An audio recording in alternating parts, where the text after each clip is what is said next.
Hi, everybody. My name is Benjamin Wilson. I'm the point of contact and founder of Operation Falcon Valor. This initiative began about 2 years ago, looking at a single event for a field ambush and medals for valor and different things like that. And I've talked about that incident before. It was a three-sided near ambush, with the near side being to the west. They were so close you could see the muzzles of the AK-47s and the spider holes. Now, that moment opened up a whole bunch of other stuff. I've moved on to different elements, such as the medic, our medics from HJC that were attached to the companies, the platoons, different things like that, and their individual Valor awards. And as I began to go through that, I also learned that there were individual valorous actions by other individuals who were not medics from other companies even. And I think the greatest example of that would be Attack Company. Their cohesion is the highest I've ever seen it. Not just with their medics, but within their platoons, within their company, different things like that. They definitely bore the greatest weight of the battle. Anyway, so as you've been seeing on this page, there have been multiple posts made, profiles of courage, talking about what our team did, what the unit did, what the element did on the deployment, and how important that was to to the mission and the initiative that we had there in Afghanistan with the coin fight, the hearts and minds, but also driving the Taliban out of the region. At one point there, the Taliban were speaking over radios to the Kandahar commanders, were speaking over the radio to Pakistani Taliban commanders who were telling them to send more guys in. And the commander said, "My guys won't go. Everyone that we send, we don't hear from anymore. They just disappear. And we don't want to fight the black-hearted screaming chicken men anymore." So there's a lot of pride, there's a lot of legacy there, and being a highly effective, highly cohesive battalion at not just the battalion level, but mainly at the company, platoon, squad levels. And because of that, I have a duty, I feel, to preserve that legacy and preserve those stories and different things like that, but also to make sure that credit is given where it is actually due. So whether that be in the form of unit citations for specific companies, for the arrowhead device, for different air assaults and different things like that, because some of the areas that we went into, no American had ever been before. So there's a lot of obviously a lot of substance to that, and that's kind of something else that we're chasing down. But long story short, this whole initiative is to bring the battalion together. There's already a high level of cohesion, but there's also a lot of pain. There's a lot of suffering. Survivors Guild. We all sat in 2021 and watched as all of Afghanistan fell to the Taliban within a matter of days, and we all felt betrayed. I would say there's a few of us that still carry that pretty hard, and rightfully so. We sacrificed a lot. Our friends sacrificed a lot. We lost friends. We lost brothers. There are individuals that will never be the same. They're alive today, and some suffering horrific injuries at the hands of the Taliban and their cowardly tactics of IEDs, VBIDs, SVES, and even small arms fire. So, with all of that said, the main part of this is to bring everybody together as a reunion. We're a brotherhood. Whether we like it or not, whether you like it or not, for the rest of your life, you are my brother.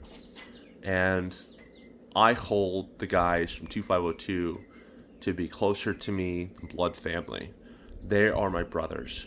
And not because they had to deal with me, which they kind of had to do if you really think about it. You don't really get to choose who we get stationed with, who we get put with, but we made it work.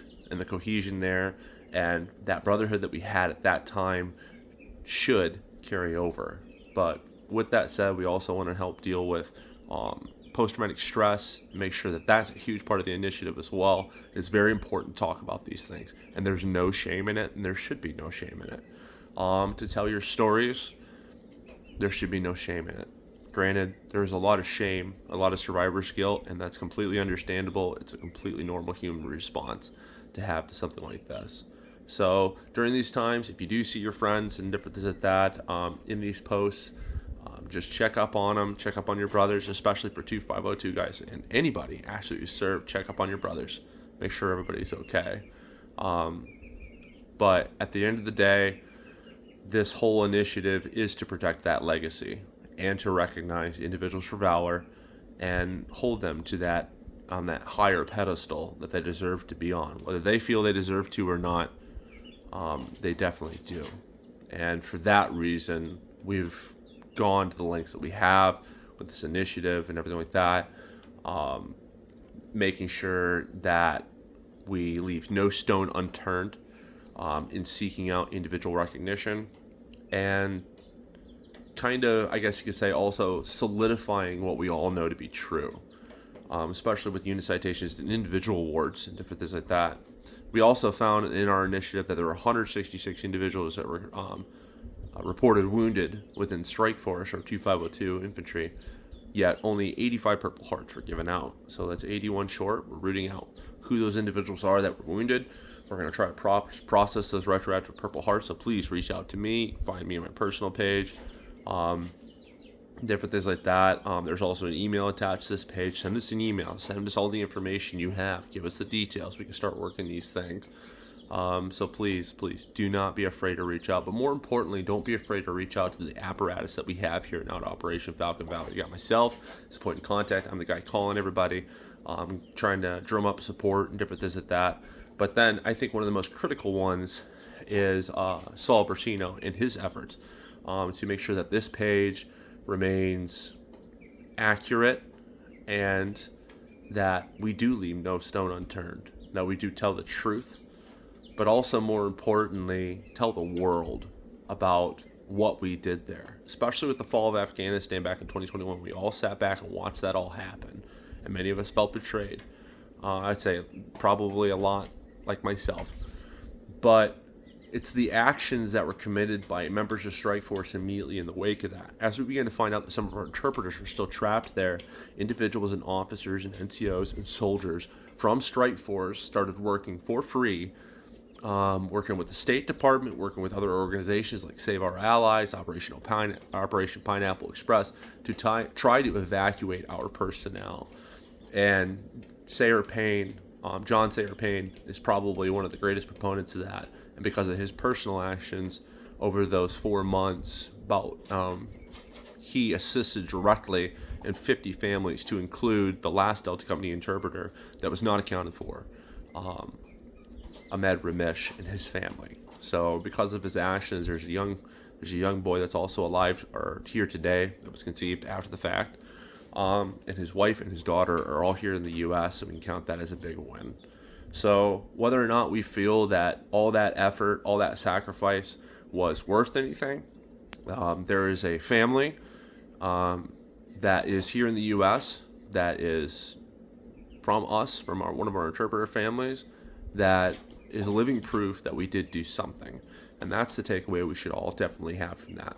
PTS is hard. Trauma is hard. Reliving this is hard. Digging it all up, putting it out in the open, and just kind of coming to bear with those demons, those thoughts, that trauma, and everything like that, that is very difficult. And it takes a lot of courage. But it is courageous to do so, because that is a very hard thing to talk about.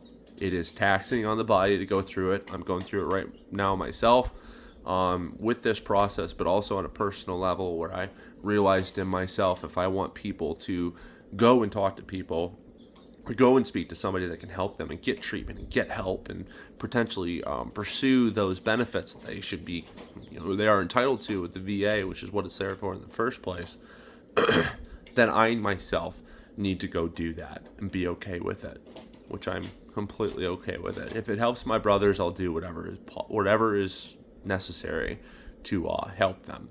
So give us a shout out, check out our page, check out the likes and everything, or check out the photos, give us a like, give us some comments, share the posts and everything like that, especially the individual Valor Awards. Please share those. These individuals deserve to be recognized. The world does not deserve to know their names, but they deserve for the world to know their names. And there are 18 men and women in the ground across the United States who served with us and gave their all with us, their last full measure, and paid the ultimate sacrifice in support of our mission.